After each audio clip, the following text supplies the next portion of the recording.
You should make a montage of me just rocking out to the theme song.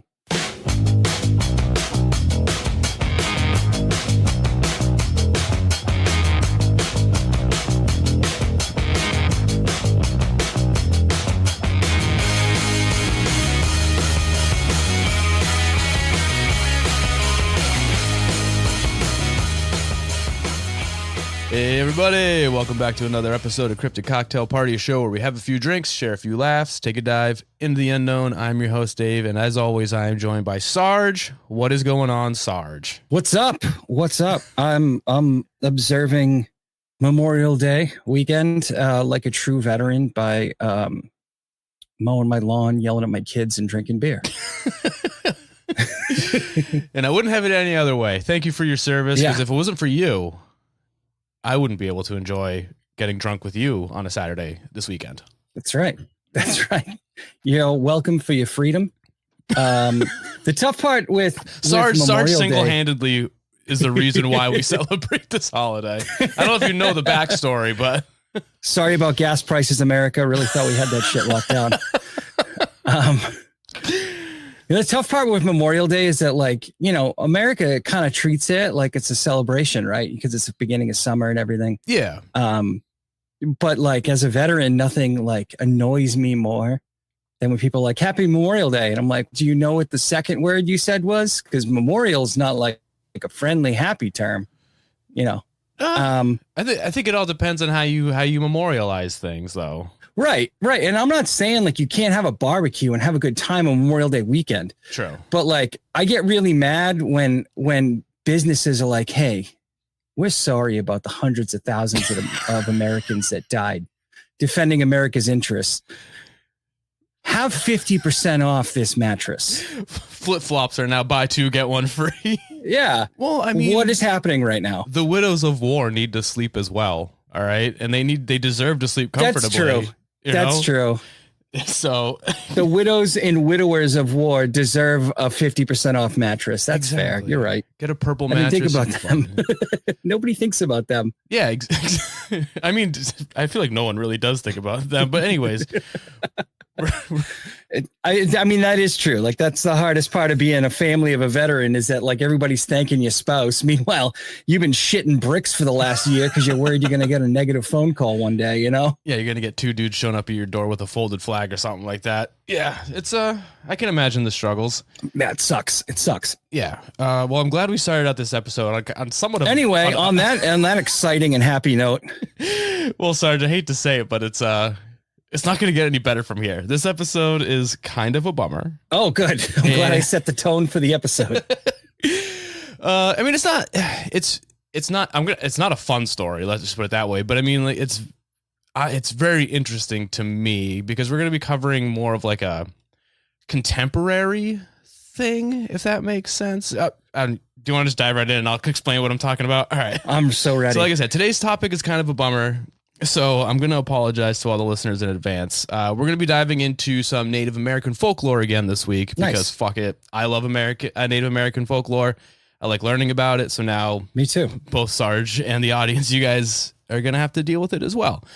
But I feel as always with, this story that not too many people know about know about it. And those that do, I don't think they know exactly how this specific legend and the circumstances surrounding it that surround it and shape it are rooted in real problems facing a certain Native American tribe and the youth that live in that community. Today we'll be talking about Walking Sam. Are you familiar with Walking Sam? No. All right. No, I thought maybe it might be a character on The Walking Dead, but that's just a guess. It's way worse. Walking Sam is a dark figure tied to some contemporary folklore of the Pine Ridge Indian Reservation. And before we get started, like I say, before we cover anything like this, hopefully all this information is accurate and truthful. And even though the both of us are a couple of morons who like to make a lot of pee-pee poo-poo dick jokes, we're going to try and do our best to cover this topic as respectfully as possible. And if anything is said on this episode that is wrong, feel free to reach out to either of us and we'll make a correction on the next episode. Hell yeah, hit me up. So So Walking Sam, also known as the Tall Man, is described as an impossibly tall shadow figure. His arms hang low, almost scraping the ground. It's said that just his presence alone is enough to send chills down your spine. Some say his eyes are the darkest of pits, absorbing... Just your description of it. What about it? Just your description of it creeps me the fuck out. I'm sorry to interrupt, but you... Oh, yeah. Ugh. It gets worse. Like I said, his eyes are the darkest of pits, absorbing any light that comes near. Some descriptions of Sam include him wearing like a wide-brimmed hat, which makes the silhouette of him even more terrifying.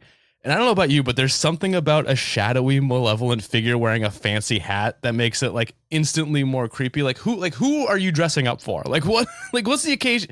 Like do you dress up to just fuck with people? Do you remember the second Conjuring? I never watched the second Conjuring. I only watched the first one. I don't like. I hate those two. They're fucking pieces of shit. But no, why? Is there a hat man? Well, look, I'm not talking about Ed and Lorraine Warren. I'm going to pretend that they're not real people because they are morons. You're right. Yeah. But that movie has a scary, tall, skinny dude in a top hat, and it's fucking creepy. That's the only reason I bring it up, because like that's immediately what I thought of. Yeah, any entity that wears a hat or like a suit, they can just fuck right off. Like that, along with like the super long arms. I'm good. Yeah. Now, no, thank you. Regardless of the details, one thing about this legend that is abundantly clear is that Walking Sam is a harbinger of death and a symbol of deep despair. Now, to understand Walking Sam, we need to delve into the history and struggles of the Pine Ridge Indian Reservation. And now this is where some of my information may be a little off. This part is very information heavy. There's like statistics and shit and like stuff like that involved. Right. And I did my best to like fact check all of these. So hopefully it's right. Also, this is where the bumming out begins. So I'm sorry in advance. Located in southwestern South Dakota, Pine Ridge is home to the Oglala Lakota Nation. This land is rich in cultural heritage and historical significance, but has also seen its share of hardships and tragedy. The Oglala Lakota people, like many Native American tribes, have faced significant land loss and broken treaties. One of the most famous moments in their history is the Wounded Knee Massacre of 1890, where the U.S. cavalry forces killed over 200 Lakota men, women, and children. And this event left a deep scar on the community, and one that still is like throbbing with pain today. Now, fast forward to the present, and Pine Ridge grapples with severe socioeconomic challenges. Unemployment rates hover between 80 and 90%. Poverty is pretty rampant in this area, and the life expectancy is alarmingly low. It's 48 years old for men and 52 for women. Jesus. Yeah, it's not ideal. Health issues like diabetes. Do they know? I'm sorry to. That's what I was going to ask. Is it because they've got a high infant mortality rate, or is it because they've got, a lot of health issues? What's causing it? So it's things like health issues like diabetes, heart disease, and substance abuse are just a few of the problems this community struggles with. Even though it is a dry, quote unquote, dry reservation, alcoholism as well as heavy drug use is a problem there. And now imagine. Yeah. Sarge, imagine you're a young person growing up in this environment. Not only do you have the weight of historical trauma coupled with the present day hardships, all this can be overwhelming. So it's really no wonder that Pine Ridge has one of the highest youth suicide rates in the country, up to 10 times the national average, with more than 100 young people attempting suicide in just 2015 alone. It's alarming and really sad. But it is in this bleak landscape that the legend of Walking Sam has taken root. Jesus. Now, Walking Sam for the tribe here is more than just a boogeyman. He's like a symbol and a manifestation of like the deep, deep despair felt by many that live on this reservation. Stories about him have been circulating for years, and they're more than just ghost stories. It's almost like I don't want to call it a cautionary tale, but it's like almost like a way to explain away some of the stuff. Does that make sense? I don't know if that makes sense. It's kind of like a representation of like white people in our culture. Well, this is actually so Walking Sam is actually, it's more modern than you would think. Like it hasn't been around for like generations and generations. I'm just saying like all of the problems that they're experiencing. Oh, it's because of us. Right. But I'm saying like all the problems that they're experiencing can be traced to our ancestors. Traced to that terrible moment back in 1620 when my idiot ancestors, well, not mine. My people didn't come here till much later. But when those idiots showed up on Plymouth and were like, hey, It's rocky, cold, and completely inhospitable. Let's build a severe town. Brutal savages. We were the savages. Yeah, 100% we were. Like, that's like I was watching. I started this kind of off subject, but kind of just to make it a little bit lighter. I was watching that show Shogun on Hulu. It's based off like a book called Shogun, but it's about this the white guy that goes to Japan. It's basically The Last Samurai, but like more historically accurate, I think. But anyways, like the white dude goes there and he just keeps. You mean Tom Cruise wasn't back there? No, but he just keeps calling all the Japanese people savages. Yet he's over there just being the most fucking uncouth asshole I've ever. And it's like, how can you, a guy from England, call these people savage? Like, you shit in the streets. Like, go fuck yourself. Yeah, I'm sorry. Didn't you come from the culture that gave opium to China, and when they didn't want it anymore, you started a war over it? Yeah. It's wild how we. Oh, you mean the guys who just showed up in India, full of billions of people, and we're like, no, this is ours now. Yeah, I love the projection that white people give on everyone.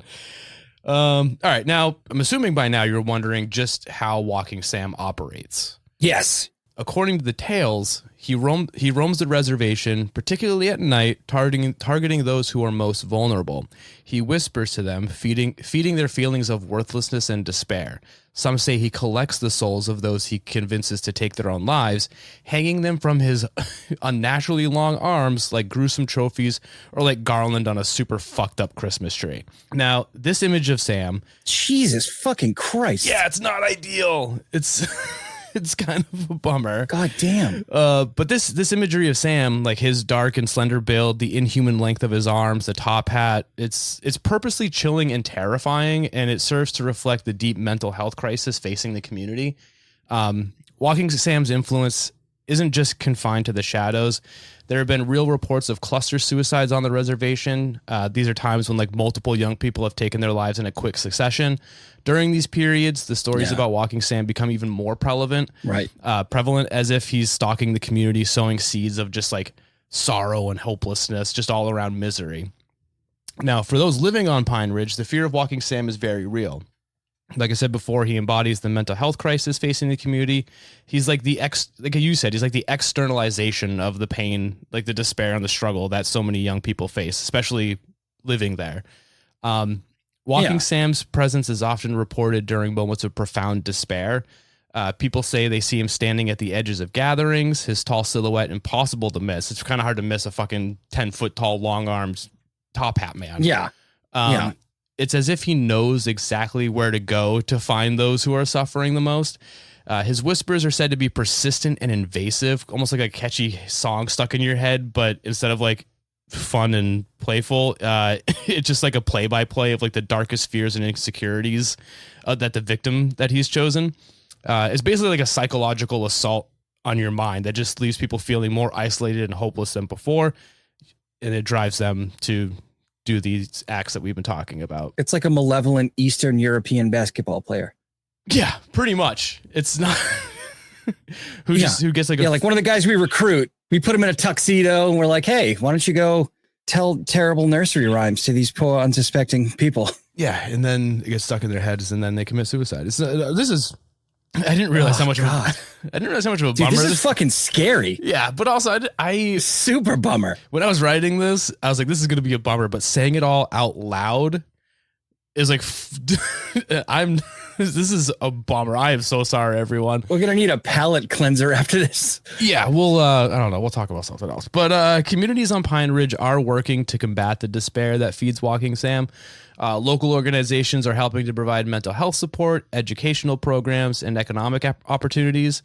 Efforts are being made to incorporate traditional Lakota healing practices into these initiatives, blending the old ways with the new to kind of promote well-being as well as like becoming closer to their ancestral roots.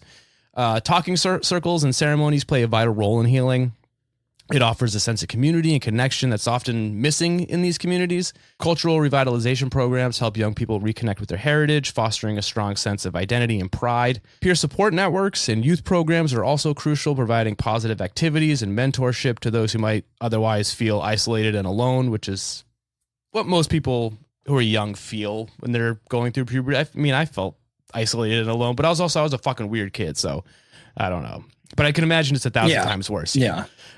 Despite the immense challenges. In my case, I did it to myself. Yeah, exactly. I feel like we did it to ourselves. These people just kind of have like.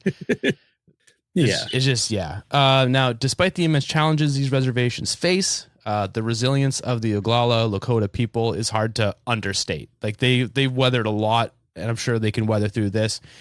Now, addressing the high suicide rate on Pine Ridge, it's not easy, and it requires a shit ton more than just talking circles and just providing resources. Right. It's about like fostering hope, building community, and honoring the cultural heritage that has sustained the Lakota people for generations. So I guess the takeaway from this story is that, yes, Walking Sam would be a fucking sick character if he wasn't born out of real world misery, and he is a fucking nightmare. But he is more than just a shadowy figure lurking in the night. He's pretty much a symbol of like this community's pain, everything they've gone through, all the struggles, all the hardships, but also of its strength and resilience. I read somewhere that the battle against Walking Sam is a battle for the future of Pine Ridge, one that's being fought with courage, tradition, and an unbreakable spirit. But there you have it. That's the story of Walking Sam. A little bit of a shorter episode today because I didn't really leave enough room for jokes or conversation. Yeah. I just thought it was a story that more people should hear. And if you want to help the Pine Ridge Reservation and the Lakota people, you can head to onespiritlakota.org. One Spirit is a nonprofit that's dedicated to improving the quality of life on the reservation with food pantries, firewood assistance, as well as a bunch of like youth-oriented programs. So you can head to their website, learn more about what they got going on, and maybe leave a donation to help support their cause. How you feeling, Sarge? You look not great. Yeah, I just kind of want to take a nap now. God damn. No, dude, you got yard work to do. Because like what you were describing is like, it's like an amazingly terrifying monster, right? Oh, it's awful. And had somebody just come up with it, yeah, because he's cooler than Slender Man. Oh, he's fucking. You know what I mean? Sick, like dude. Slender Man is just a stupid internet thing without a face. Like who gives a shit? Yeah. This is like far more malevolent to me, and I think it carries even more weight. It's more scary to me because it's based on a real affliction that is just ravaging this poor community that's already been through way too much. Yeah, like the idea of Walking Sam is a really cool idea, but like because it is born from such conditions and tragedy and despair, like I still think it's cool, like artwork and imagery of it, but like the knowing what it's about makes it way worse. Yeah, it's not like, hey, let's write a short story about this. It's like, hey, we should feel real bad about all the things that our culture has done to this other culture that didn't ask for that. Yeah. And like, I think the other thing that really frustrates me is there's so many people out there that they keep talking about, I'm not trying to get political, but when you've got people who don't have sympathy for these communities, it's like, what is wrong with your soul that it is so dead that you can't see how much this community is suffering, and that our because of real historical things that happened. Like we're the ones that are doing it to them. Like they didn't want this. They didn't want any of this. Yeah, exactly. And they didn't ask. Yeah. They didn't ask for a bunch of pale morons to come and force them to start wearing clothes. You know what I mean? Like wearing our clothes instead of their traditional, cultural garb. Like, yeah. And also most of the Native American like reservations I feel like are in like the Southwest West where like the land isn't fertile. You can't, like they're not in the best places. The infrastructure isn't really there. Like we put them in our culture, put them in places that we didn't want to live. But I also think that essentially they're like sovereign nations within the United States. Like as a government, we're required to protect and take care of them. But I think the United States kind of has a hands-off approach in the sense that like, okay, this is your nation, you govern it, and our laws don't all apply here. Yeah. But at the same time, I do wonder, are we responsible for the infrastructure in some way or another? I feel like we should be. Yeah, I feel like we kind of owe that community a little more than what we're giving them right now. Instead, we're just like, here, have a casino or two. Like, that's fucked up. Like, we need to do more for the Native American community. And it makes me it makes me want to do more. I donate wherever I can, whenever I can. Obviously I don't have a ton of money. I don't have like 2 dimes to rub together, but whenever I can, I do want to donate, and I make sure my kids understand too. And I think that's probably one of the most important things we can do is just make sure the kids in America understand that, there's more than 1 or 2 groups that we kind of steamrolled in the creation of this country. There's a lot of groups, and we need to make sure that we support all of them. But especially the ones that were here long before we arrived. Oh, yeah, for sure. So I've always had, growing up in New England, I've always had a fascination and deep respect for Native American communities. Yeah. But also, right now where I live, you can still find arrowheads, like just out in the woods behind my house. Yeah. Apparently there's a woman I met who lives out here. She's in her 90s, and she said that they used to go out in the woods behind my house and just look for arrowheads because you can find them, dig down a little bit, and you can find them still. I've never found an arrowhead. I living in New England my whole life. I know everyone I know. Me either. Everyone I know has always found one, and I've never once found one. It's like, yeah. I've always wanted to. I've never found a 4-leaf clover. I've never found a 4-leaf clover. I've never found an arrowhead. Yeah. Yeah. It's a bummer. Much like this story. Kills me. But yeah, it's all, none of it's good. How white of us that we're like, here's this terrible, terrible thing afflicting a community. I want to find an arrowhead. I know, right? It's not good. You're sons of bitches. All right. But like I said, if you want to, I think it's an important topic. Yeah. And like I said, if you guys want to help out this tribe or any tribe, I mean, really, you can look up where to like help out, donate clothing items, food items, work at a food kitchen, anything like that. But for this Pine Ridge Reservation specifically, you can head to onespiritlakota.org. They do a bunch of really cool shit, and they're always helping people out. So if you can, even if you just go read it, share, whatever. I mean, even if you can't donate, spread the word about it, and it definitely helps them out. But yeah, so that's Walking Sam. Sorry for bumming everyone out on this lovely Memorial Day. But hey, I mean, I guess this is technically what we should be memorial. You know what I mean? Like, bring attention to the shit that we did. Yeah, I think this is just as important. This is absolutely just as important as bringing attention to, soldiers who didn't make it home, because a lot of Native Americans joined the military. Oh yeah, I served in basic training. There was a couple of kids who were Native American, and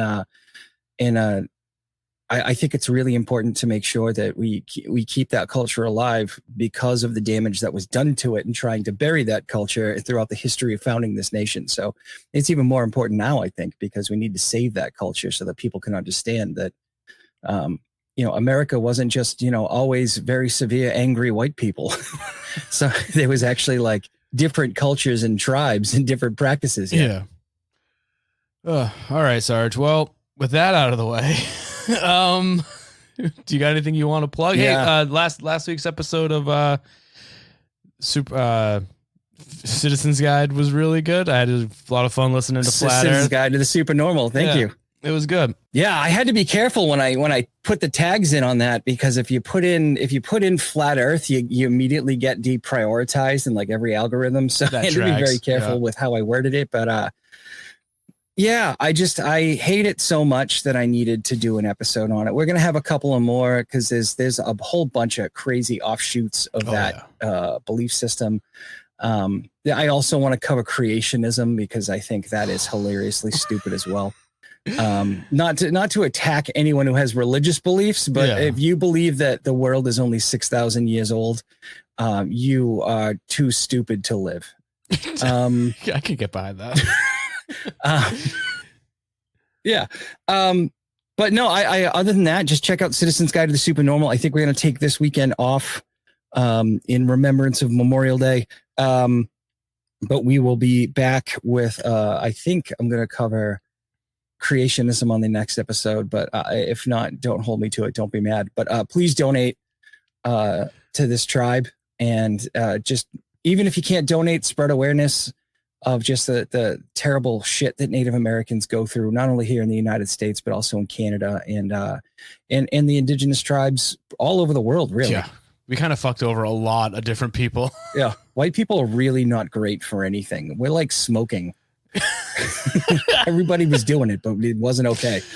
And so, yeah, other than that, please have a safe, peaceful Memorial Day, and make sure you try and spare a thought for the folks that sacrificed for our American way of life.